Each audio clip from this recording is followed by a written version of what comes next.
Good morning, everybody. This select band today, you are all very welcome, whether you're joining us in chapel or online. As ever, you are welcome. I'm going to start with our value statement and then light our chalice. We welcome all who seek the meaning of life and who believe that human spirituality is wider than any one tradition and deeper than any one set of opinions. With a respect for our Christian origins, we seek to explore all truths from all sources. Our fellowship gives us strength and encouragement in daily living. I'm going to light our chalice this morning with words inspired by a hymn from the Purple Book, Sing Your Faith.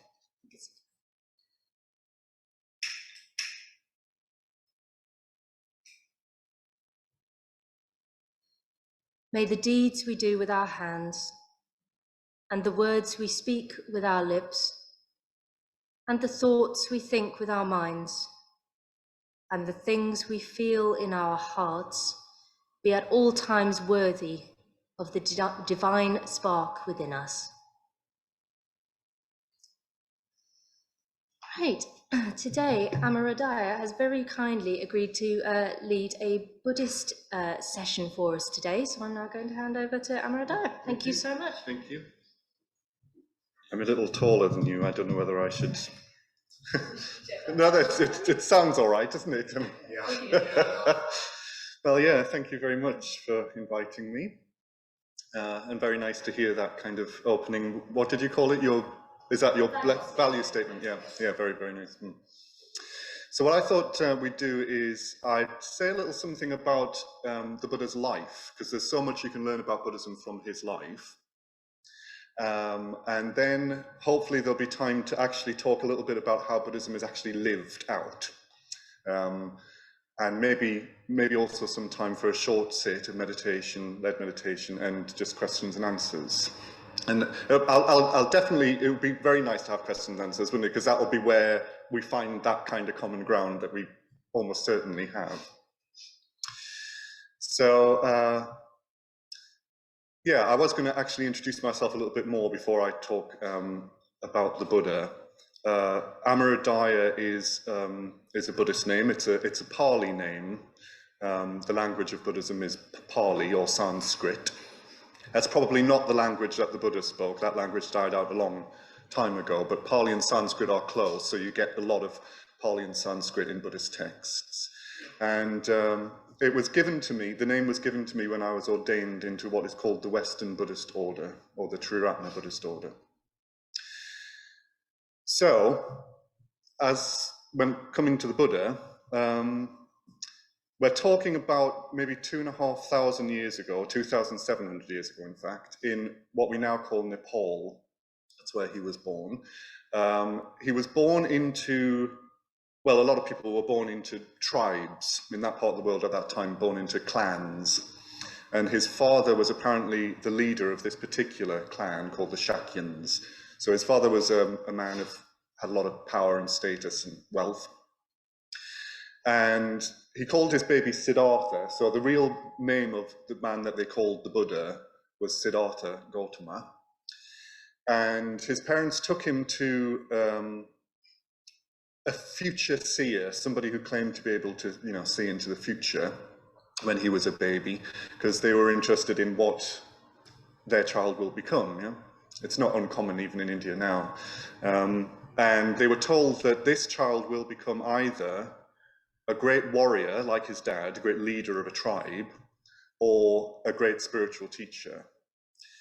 His dad didn't like the sound of the latter very much. He didn't want his son to become a great spiritual teacher. He wanted his son to become the leader of their tribe and inherit everything that he had. So he hatched a plan. His plan was to keep Siddhartha's life very, very, very comfortable so that he wouldn't want for anything. He would never want to leave home. So yeah, he kind of gave him everything that he could possibly want. He had this we read about this very kind of indulgent lifestyle as a child that he had. When he got into his kind of later teens, he did start to get a bit bored. It's apparently a bit boring to keep getting what you want all of the time. And so he started to take trips out into the villages and the towns without his father's knowledge, probably. How much of this is kind of historically factual and how much is not? Matters to a certain extent, but not massively so. I'm sure that you are aware that any kind of stories that come down to us that have spiritual resonance, well, that's what really matters, isn't it? Very often in this story, it kind of seems to weave from things that could very well be historically factual and then into symbolism, and actually that can matter more. It does seem to be that symbolism and archetype can kind of speak to human beings on a deeper level than can facts. But yeah, we're told that he started taking trips into the town, and we're told that he saw 4 things that really disturbed him, really kind of shook him out of his complacency, I suppose. Up until this point in his life, he'd been quite complacent, as we're all kind of guilty of. The first was that he saw someone who was elderly. He saw somebody who was sick, and he saw somebody who had died. Yeah, it's not uncommon for a funeral procession to go through the streets of India where the body is clearly seen on the way to the cremation grounds. And yeah, this kind of shook him a little bit. He was, I can't say that he was surprised that there is old age, sickness and death, even though, yes, it's possible that he had lived quite a sheltered life. Maybe his dad had kept the elders of the tribe out of his son's sight and all this. It's much more likely that it's one of those occasions that we've probably all had where you might have heard something 1,000 times, or maybe you know it on some level, some intellectual level perhaps, but then you hear it again, or you see it again, and this time it really hits. And so it was one of those occasions where the truth of old age, sickness and death, his own and everybody else's, was really starkly apparent in front of him. So he started having these questions of, well, why is there all of this suffering, I suppose, this old age, sickness and death? I mean, it comes to all of us. There doesn't seem to be any escape from it. We're all hurtling towards old age, sickness and death. Is there an end to it? Is there an alternative? These are the kind of questions that he was grappling with. When he saw the 4th sight, so we call this episode in his life the 4 sights. The 4th sight was a wandering holy man, somebody who had left job, left family, put on some rags and picked up a bowl. They walk, even now in India, they walk around with a bowl, and whatever food people put into the bowl, that's how they live, and just get their head down for sleep wherever. And he didn't look disturbed by all of this old age, sickness and death around them. He had something. Siddhartha thought, that man has something that I want. Yeah, he has a peace about him. So I asked this question very recently to a school. I teach school children about Buddhism, and I asked, well, what do you think that the Buddha, what do you think that Siddhartha did? And one child was kind of, did he go up and ask the holy man, you know, how are you so peaceful? I said, no, he could have done that. He did something a bit more extreme than that. He went, did he kill him? So, not that extreme. He decided he had to follow in his footsteps. He decided he had to leave home, which we call this episode of his life his going forth. It means deliberately leaving the home life and entering into the homeless life of a wanderer. So that's what he did in the night, apparently. Went to the very far reaches of his father's land, cut off all of his nice long black hair, took off all of his nice finery, and put on some rags and just walked off into the jungles. That's where the, that's where the holy men were. The towns and the villages were really for people who had businesses and homes, but the people who were asking these big questions about how to live one's life, what's the best way to live one's life, does it have purpose, does it have meaning? They were all meditating in the jungles. So he learned everything that they had to give. He was a very kind of diligent student. soon after, he would always feel as though their teachings were a little bit lacking. It was very helpful, very useful, but he always felt, I'm not going to find actual answers to my questions here, and he would be up and off again and again. So he did that for a few years. He fell in with a group of people called the ascetics, and what the ascetics believed is that if you starved the body of any kind of food or comfort or pleasure, then the spirit, if you like, would be kind of would break free of the shackles of the body. Is essentially just a kind of shackle, and if you pushed it to its very limits, you would kind of break free, and great spiritual truths would be revealed to you. You might have seen pictures of Indian men lying on beds of nails and things like this, as the ascetics. And Siddhartha became a very well-known, very well-respected ascetic. We're told that at some point you could feel his spine, his backbone, by pressing down on his stomach. So he was quite emaciated and had amassed quite a few people around him. But one day, thankfully for him and for us, he decided this is not the way. Yeah, I'm not going to find any answers to my questions here. In fact, he realized that what he had done is kind of leapt from one extreme to another. If you remember his rather wonderful sounding life of indulgence that he had, and now to complete denial of any kind of pleasure. He went on as the Buddha to teach against extremes. He said that we have a tendency towards extremes, human beings, and he always warned us against extremes. So that's why Buddhism is sometimes called a middle way or a middle path. So he started to eat again, a few grains of rice a day, probably all his stomach could manage. But he did get a lot healthier in his body and his mind, much to the disgust, by the way, of his fellow ascetics who left him.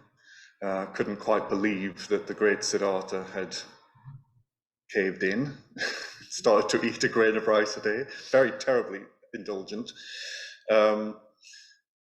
So yeah, he's now, in his kind of early 30s, maybe mid 30s, alone again, a lot healthier, but wondering, where can I go now? Where can I take this quest that I'm on?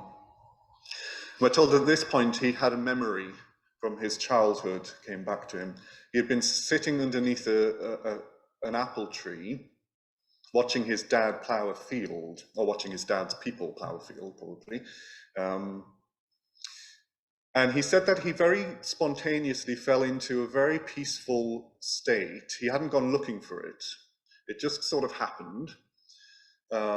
He also said it was very connected state, because he felt very aware of all of the life forms that were underneath the blades of the plow. So he said it was very connected, very peaceful, and it happened spontaneously. And he now wondered, all these years later, did that state of mind have more to kind of teach him? It felt like it had endless depths to explore, and that he'd only kind of glimpsed something. So he tried to recreate it. So he found the Bodhi tree, this kind of image that we're all aware of the Buddha sitting underneath the tree. And basically what he did was, whenever he was breathing in, he knew he was breathing in, and whenever he was breathing out, he knew he was breathing out, which doesn't sound all that revolutionary, but of course, we've all been breathing all the time that we've been in this room, but not very aware of it. It just sort of happens. So it was just something that he could coalesce all of his attention around. And we're told that he did fall into quite very deep states of meditation, of absorption. And we're told that he did discover some answers to his questions. He had this enlightenment experience. This word enlightenment, I think the first thing I often like to say about it is that it's very difficult, if not impossible, to talk about what that experience actually is, even though it's not particular. The Buddha was quite clear that it's not particular to him or particular to a few people. This is a human capacity to have this experience. But yes, until we ourselves are enlightened, we can't, any kind of ideas that we have about it or conceptions that we have about it will fall far from the mark. Even though Buddhists are always sitting around trying to talk about it, it is kind of beyond words. One thing he said about it is, he said it's a bit like waking up. If you, when you're asleep and you're dreaming, that can feel very real, whatever's going on in the dream. But when you wake up, it's just instantly clear that, oh, okay, that was a dream, and this is the awakened state. So he said it was a bit like that. Up until this point in his life, it was as though he'd been asleep and now he was awake, which is why they called him the Buddha. The word Buddha means one who is awake. But then we're left with the question, well, what did he awake to? You know, what kind of, if he's now awake, what is it that he's now aware of that he wasn't aware of before? What is it that he now sees that he did not see before? So he went on for 40 years to try and talk about that. I'm going to talk about the very first formulation that he came up with to try and communicate something of what it was that he had seen. It's called the Four Noble Truths. He said, in life, there is suffering, which is a rather bleak statement on its own, but it gets better as we go through the, the four. Basically, what he's saying with that one is all life experiences pain or suffering of some kind, all the way from, you know, cut finger to mental anguish. This is true of everybody who ever lived and everybody who will ever live. Existence itself, you could say, is completely inseparable from suffering. It's completely bound up with suffering.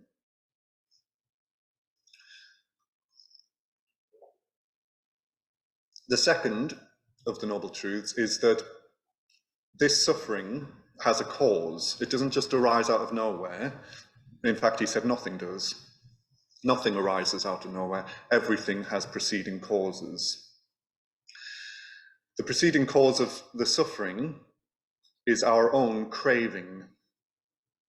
So what he's saying there is basically human beings kind of go through life going, well, I like this, I like that person, I like this experience, I like that food, I like you know, that feeling, that memory, and I want more of it. I instantly want to repeat the experience. And at the same time, I don't like that person, I don't like that experience, I don't like that feeling, and I don't want it again. And I suppose one of the things that Buddhism is pointing out again and again is that that strategy ultimately doesn't work. It just fails again and again. If what we're wanting is, you know, a bit of peace of mind, a bit of happiness, that strategy always leaves us dissatisfied again and again in one way or another. You know, very often we don't get what we want very, very much. Sometimes we do get what we want, but having got it, it changes somehow. It kind of loses it, either it loses its allure, maybe we quite like the chase and the chase is now over, or maybe actually the thing itself, whatever it is, yeah, it does change. Yeah, the new gadget isn't the new gadget for very long. There's always something to come along and replace it. The new girlfriend or boyfriend, sometime into the relationship, does start to show their humanness, and one way or another, we're just always left unsatisfied again. And on the other side of things, you know, the aversion side, well, for all of our pushing things away, sometimes we still have to deal with things, experiences and people that we don't particularly want to. I'm going to stop for a moment and just talk a little bit before we get on to the other two. I want to mention another teaching of the Buddha's and then relate that to what we're looking at.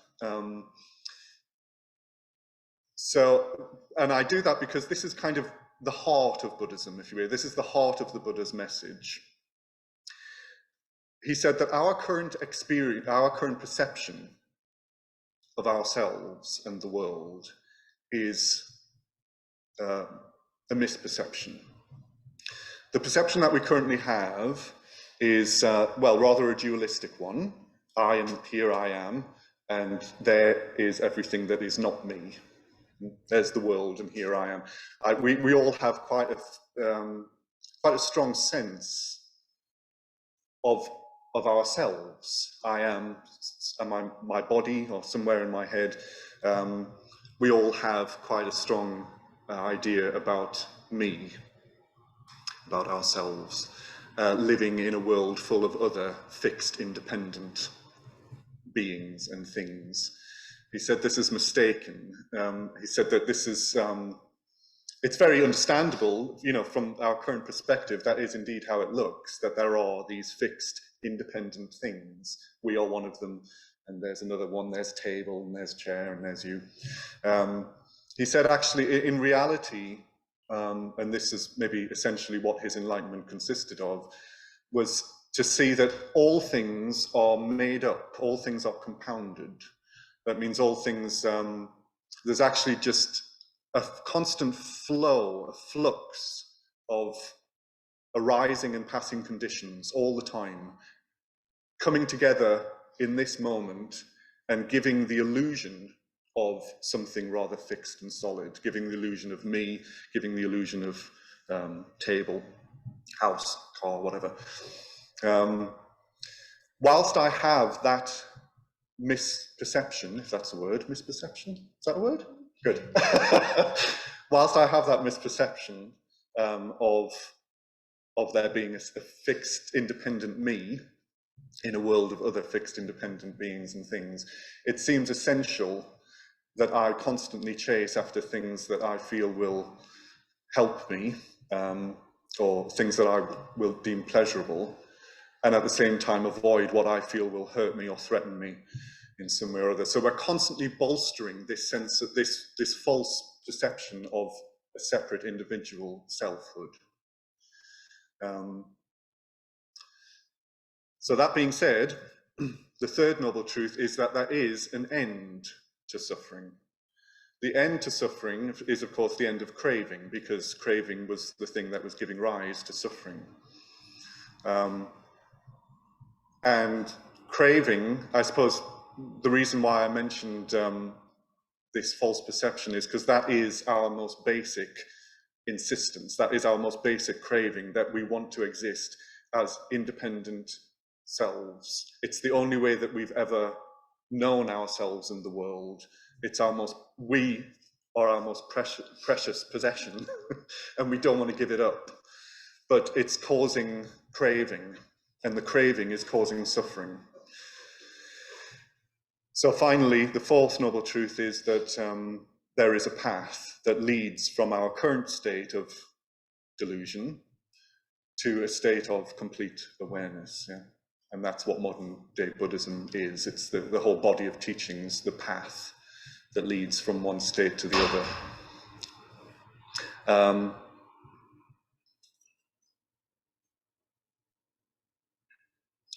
So it is very accurate to call Buddhism a path. You know, sometimes people ask, is it a religion? Is it a philosophy?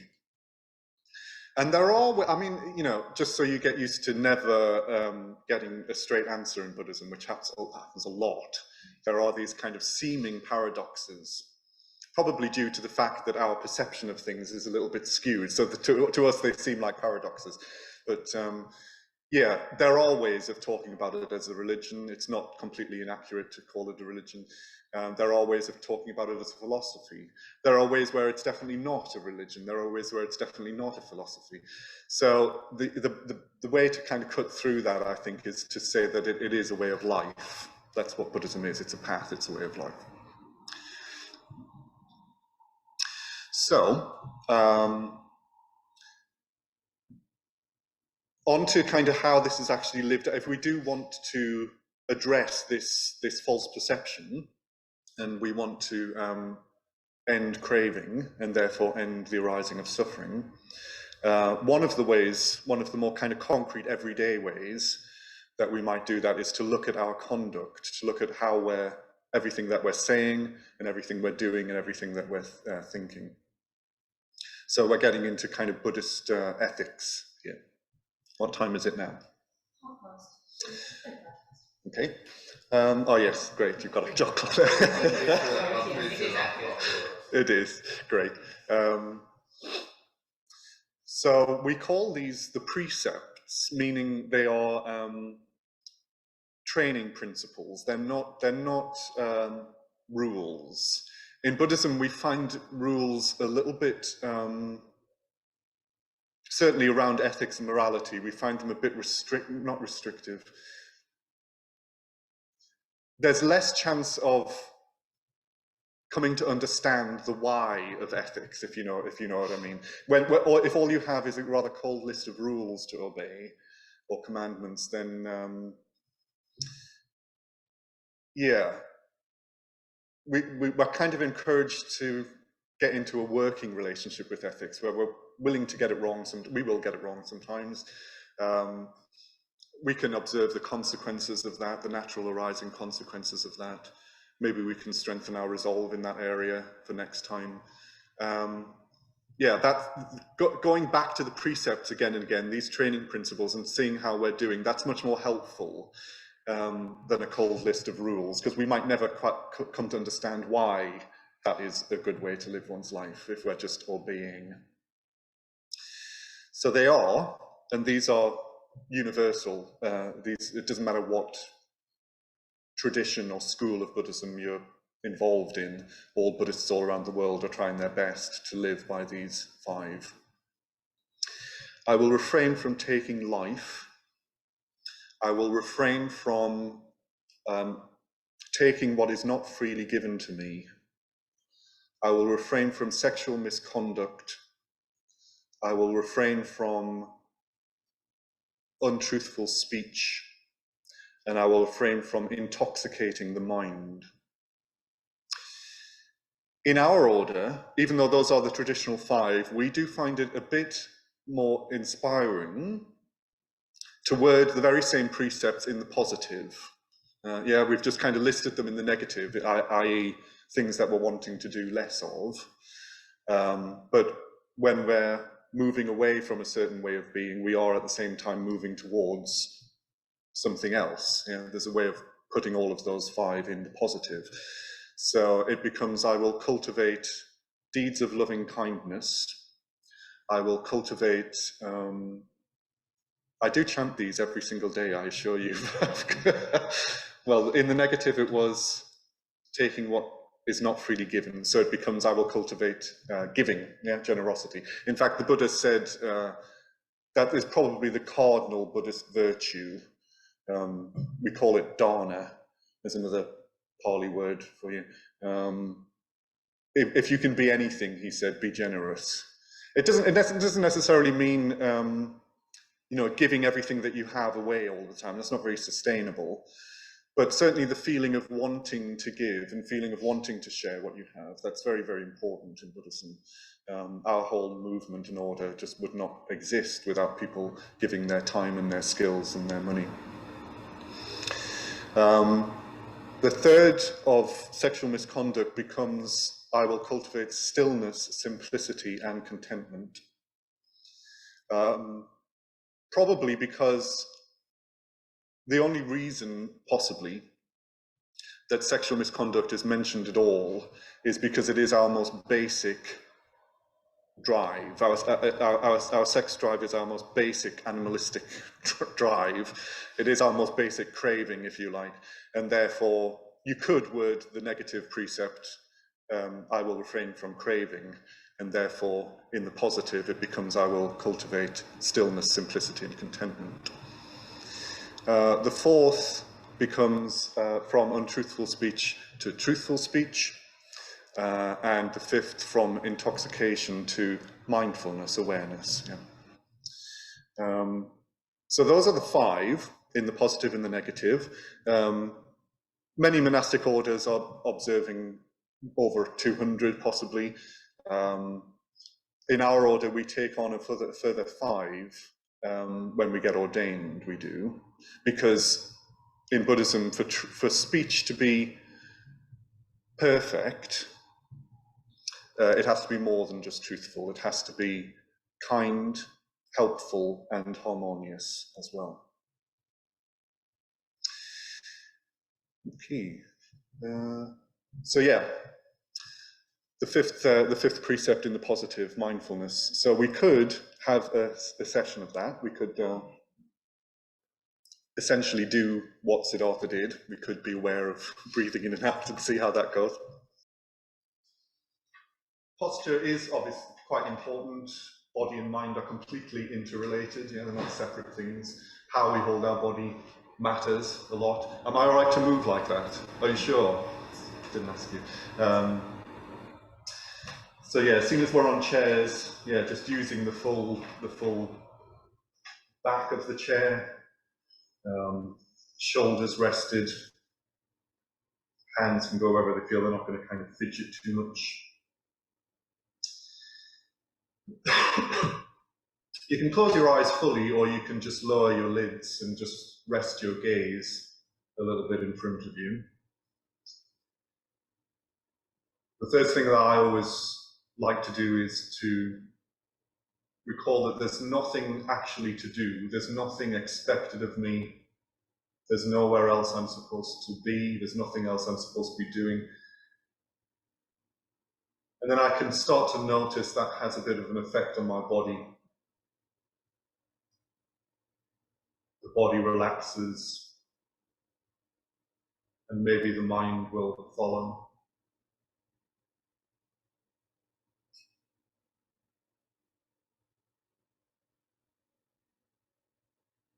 We can deliberately take our attention to parts of the body where we know that we hold on a bit, in the stomach or the shoulders, and in the face, around the eyes and the jaw. Just relaxing as much as we can.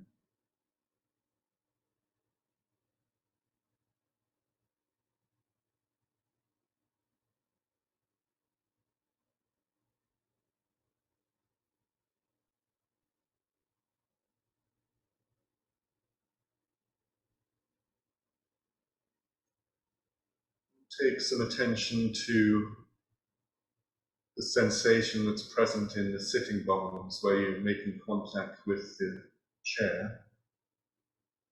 It's a very definite sensation there that you can just rest your awareness on for a bit.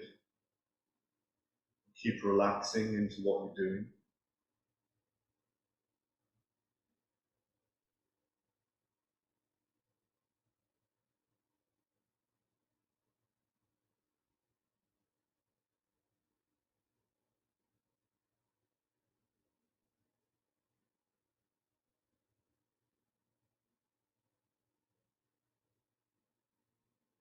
Holding that sensation in your awareness. Just see if you can open the awareness out a little bit so you can become aware of the very slight sensations of breathing that are going on not very far away in the pit of the stomach. And see if you can hold both of those in your awareness.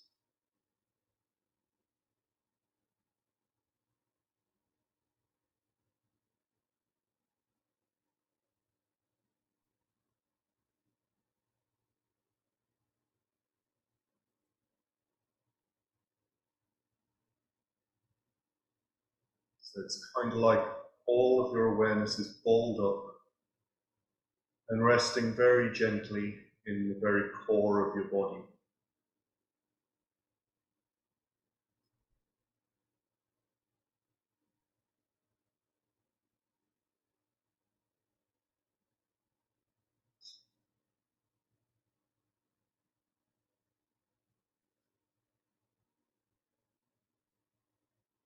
It's something very stable and sturdy right there that we can keep on coming back to every time the mind is distracted. And the mind will get distracted. It's the nature of mind. But coming back again and again, that's the practice.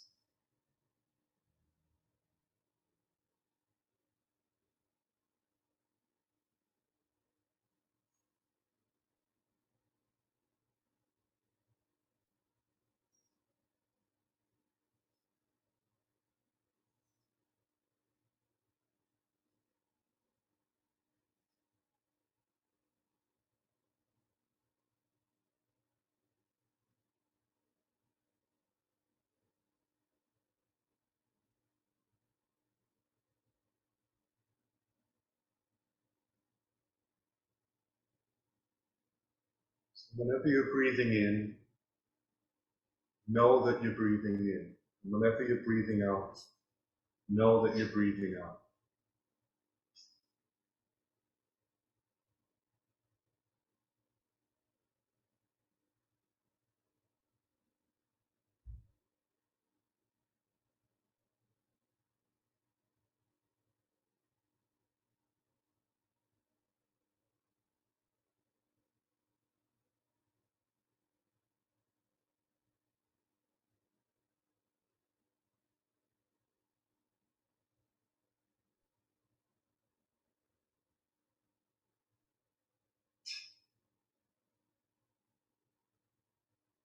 And also use the bodily sensations of breathing to help you stay. You can rest your awareness on the rising and falling of the chest. Or you can explore how subtle your awareness can go by finding subtle sensations connected to the breath around the nostrils, or a coolness at the back of the throat. Just allow yourself to get absorbed by that sensation.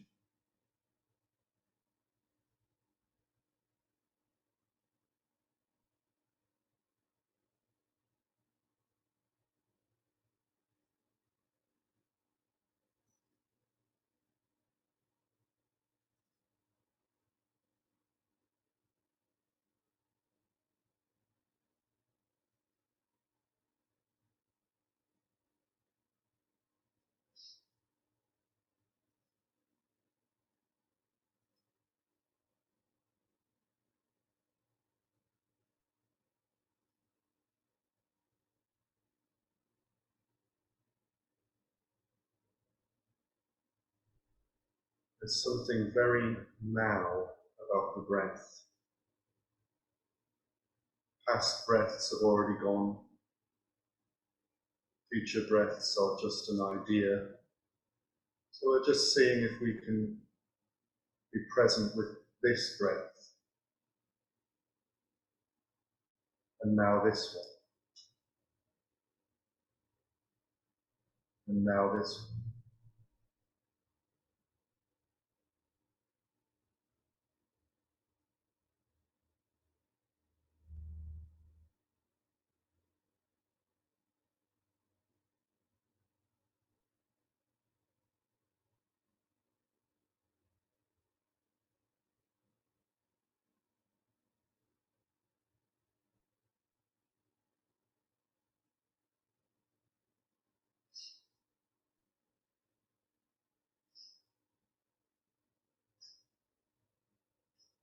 When there's a little bit of stillness of body and a little bit of stillness of mind, sometimes become aware of the heart.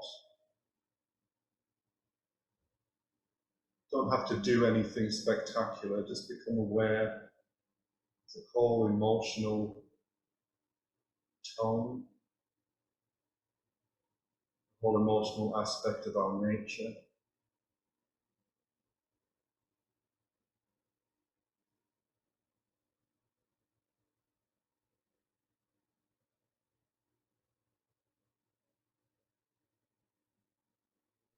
Buddhists believe there is a heartfelt wish in the heart of every human being. May all beings be well and happy. May they be free from suffering.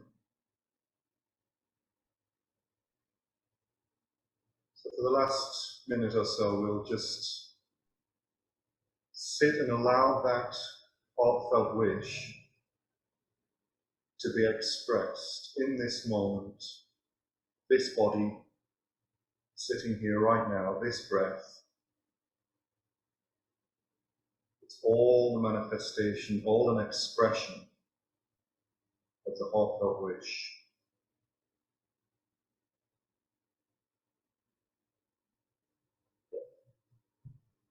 So the main two meditations that we teach are the mindfulness of breathing, which we did a little bit of, and also the metta bhavana. So there's another Pali term. Bhavana is cultivation, and metta is doesn't translate as well, but we say loving kindness, so the cultivation of loving kindness. So we did a little bit of that as well, and yeah, they're quite complementary practices together. If you do the mindfulness of breathing a lot, I suppose there may be a danger of it becoming quite cold and analytical. You know, this kind of awareness of the breath going in and out the body. But we're not just, we are emotional creatures, aren't we? So we do turn our mind to the heart, to the whole emotional aspect. Anyway, but it's try and do that for an hour in the morning and an hour in the evening.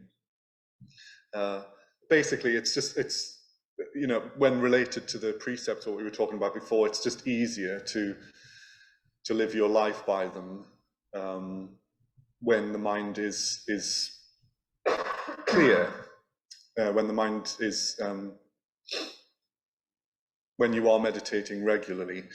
It's a lot harder to, if the mind is intoxicated in some way or not very clear, you're much more likely to fall into taking what isn't yours, or untruthful speech and that kind of thing. So he just said it's a lot easier if the mind is clear.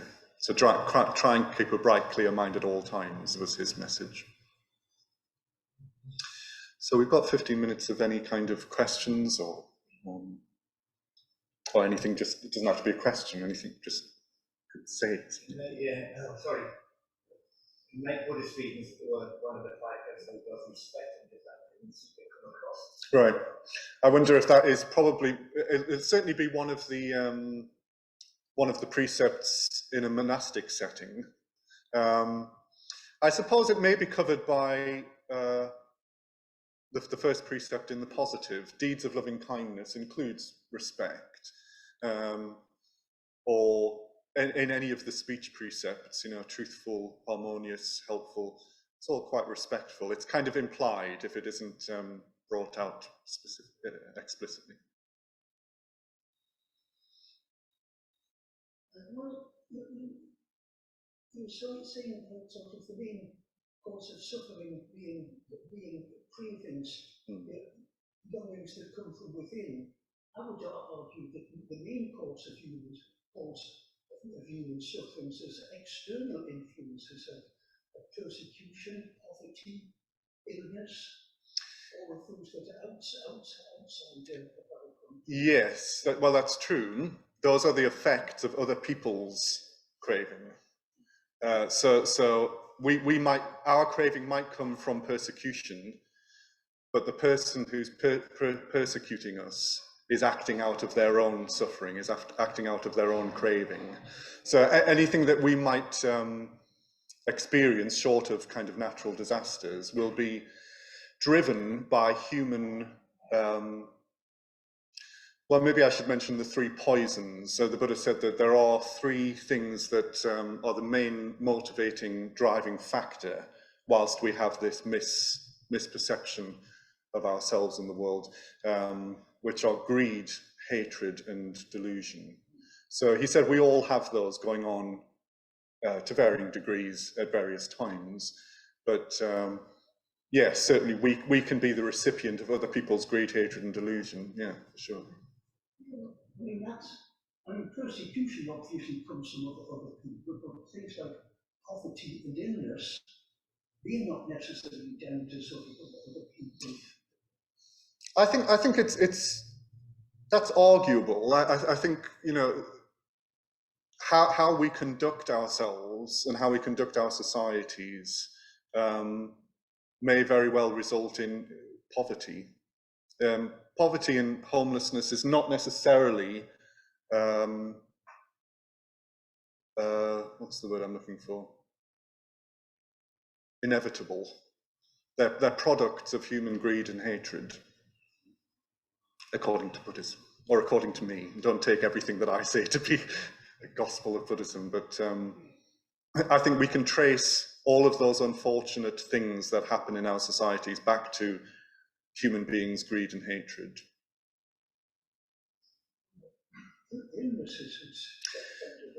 Illness isn't. So yes, there are natural disasters, and there are kind of, you know, just the body breaking down. So that would be what we call first arrow suffering. Second arrow suffering is kind of all the stuff that we pile on top. So of course there is the suffering of the body not working well, but then whether there has to be, oh, I don't like this, I don't want this, I really want youth and health forever, I just, you know, the response to it, you know, Buddhism doesn't really say much about the arising of inevitable suffering. I mean, we covered the first noble truth. In life there is suffering. It really covers our responses to suffering. That's where we have kind of choice, I suppose.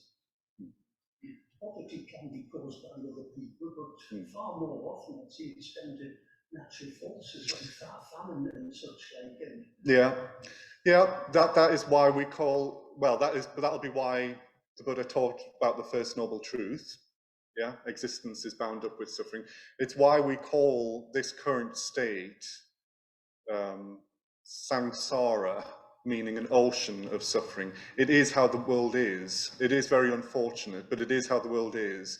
And I suppose there is an aspect to Buddhism where it's very important that we try and help the world and other people in some way, but there also does have to be a recognition that we are limited beings, and even if I had 1,000 times the strength and energy that I do, it would never be enough. It would never be enough. Samsara is, and when I say samsara, I mean, you know, the world, the conditioned world that we're living in is, it is unsatisfactory, and there is pain and suffering, yeah, undoubtedly. And it's just the way that it is. Also, poverty is very relative. We can look at other people and say, well, they're very poor because they have less than what we have. But they might look at somebody else and say, well, they're poor because they have even less than what I have. And you've got to look at what poverty actually means in terms of the things that we need to stay alive. You mentioned famine. Yes, we need food to stay alive. We need enough food, but how much is enough? You know, do we need money to stay alive? Do we need possessions to live? So poverty it's something that's very relative that we often look at from a certain position that we're coming from. True. Picking up on that, is there a tradition within Buddhism of social action? I suppose I'm thinking, I think what Kay is touching on is the criticism level that most religions are not careful. That if you're not careful, it can simply teach you to put up with things rather than trying to improve them. And whilst I do take on your point that you make it very eloquently that we are limited and you can't fix the entire world. That's true, but equally, if many of us act together, we can make things slightly better. Yeah, I think, yeah, there is a very strong kind of social reformation in the Buddha's teachings. Obviously, he was living in a Hindu society, and the caste system, you know, was blighting a lot of people's lives. Yeah. So, but I would say there does have to be an acceptance of the way that the world is. Yes, there is terrorism, there is pollution, all of these less than desirable things. There does have to be an acceptance that this is the way that the world is. That doesn't necessarily mean there has to be acquiescence, kind of just lying down and just giving up and just accepting it in that sense. We have to start from a position of acceptance. This is the way the world is. And now I can start to kind of, yeah, we do make changes. I would say old school Buddhism, kind of, I'll not go into what I mean by that, would probably, well, there are different schools and traditions of Buddhism. There are certain schools and traditions that would probably emphasize that we need to start right here with our own greed, hatred, and delusion. That's where we can make changes, and that will ripple out. But then, yes, there are other schools and traditions that would be out there on the protest lines, and, you know, very much more politically active. Yeah, we ourselves at the centre have a kind of Buddhist Action Month. June is always Buddhist Action Month across, yeah, it's probably across the world now. yeah, politically minded people who want to see change. Yeah, that's very much informed by their Buddhism. Yeah. I was just wondering, this is probably a very daft question, but how does being a Buddhist work practically? I mean, how does your life consist of it? Supposing I decided to become a Buddhist, how would my day change? Is that a silly question? No, I don't think so. I mean, there's lots of different types of Buddhists. I don't know if there's a prescribed type of life. I mean, as I say, I can only tell you what my day consists of. I mean, I do try and meditate in the morning time. The Buddha's teachings are never too far from my mind. I mean, you know, I've been practicing for 20 years now. And so the Buddhist teachings or Buddhist ways of looking at things are kind of inseparable from, I couldn't take those glasses off if I wanted to, if you know what I mean. So it's kind of bound up with who I am and how I understand myself in the world. So, but yes, we would also meet together as a sangha, that's another word, community. Where, you know, we do emphasize spiritual friendship quite a lot. We recognize that the spiritual life is not an easy life, and we do need support around us. We do need like-minded people who have similar aspirations. So yeah, that would probably be quite a large part of most Buddhists' day, to be around the Sangha. Meditating before bed as well, yeah. So would you say that how Buddhism is practiced varies a great deal depending on the culture it's in? I suppose I'm thinking that I was in Singapore a few years ago, which was a fascinating experience. Certainly in terms of multiple religions, there are any number of streets you can walk along where you find different temples, mosques and so on. I suppose I'm thinking that I was lucky enough to be able to visit a Buddhist place of worship. There's a very heavy emphasis there on reincarnation, angels, demons, moving through different types of beings, which I don't tend to hear much about from Western Buddhist practitioners. Yes, that wouldn't suit Western Buddhists at all. But you know, we do. Yeah, yes, I think when Buddhism left India, left its country of origin and started spreading across the world, it was very good at adapting to all the different cultures that it met. That's why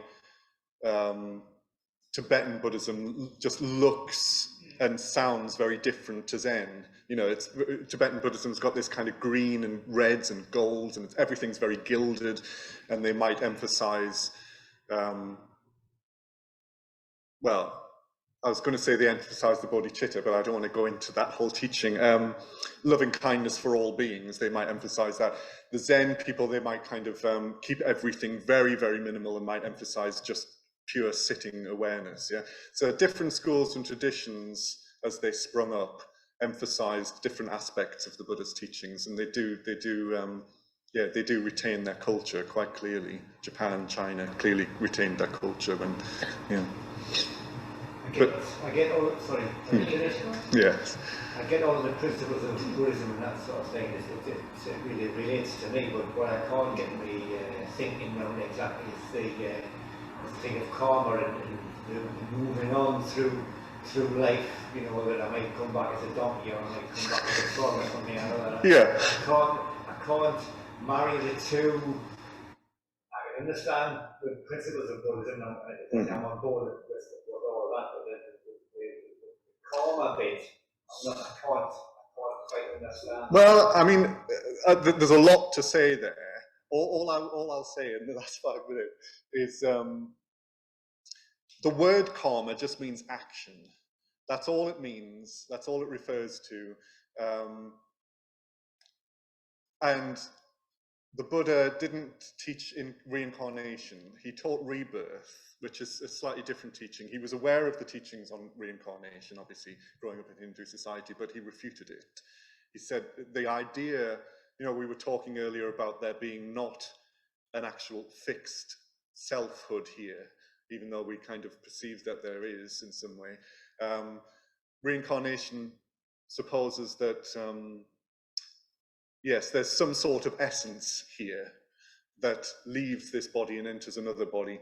But he said it's not Yeah, it's not like that. He did teach rebirth, which is a slightly different teaching.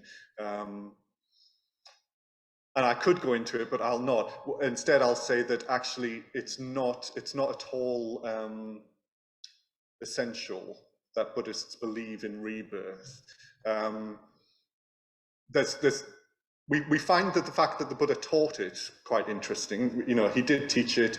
Therefore, some people might, on a faith basis, take the teachings on rebirth on. It's also interesting that no great Buddhist teacher throughout history has refuted it, whereas they could have done, because Buddhism, there's no